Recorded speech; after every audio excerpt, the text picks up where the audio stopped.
gaeltach. Nó carroding a gaeltach cumá go fadolisteach an son. Bíon gá le seft, agus cleachta gin an máistricht. Is má cear do bhúntar sa Bobblescoil Chorcaghine.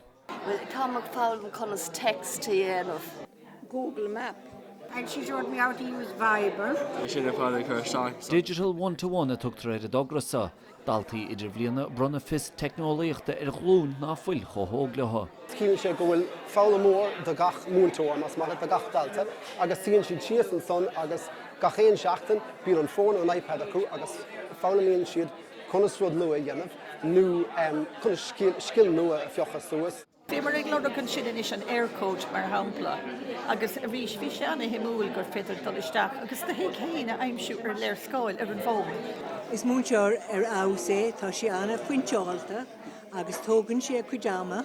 Tá lán rud éisir le duineh mar hampla online billing agus just tá sé I bhfad níos sin blé, mar is féidir le gachrod a dhéanamh ón bhalla. Tá tú a fálam péad a tastal útse. Ní an rud goháile sin múntar a bhúna. You're sin an príomhrod. The best part of it is the company along with everything else, and it's lovely to meet all the students.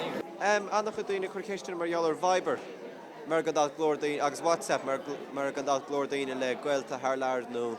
An chmhairtear le pictúirí chun is sanna chuir nóir is nagar, and just chun is Google a úsáid. Tá an fón smart ach nílim se smart. Is builach. Tá sé fáin gom chunas teálaí anna bh écinint. Ceapas go intuition ar chuide fadó ón baiste hénig iPhone uchail agus iPad agus na heir le bhí habta a úsáid, mu a ghort múiste go bailile núpa na bheith. Ní bheith stadart.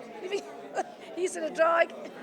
An cuian a bhfuil daanais tá sé tactisteach sa saoil commotion. You know, ní féad tú cosúla bhí Van Winkleman a bhí agus. Tá cuasa na bliana sa techan derig, ach beag de séige daoine seápanna a thuairtfest na hapanna an bhliain se chun. Seán Macatíigh, nuacht TG Ceathair, Bobblescoil Chorcaghine.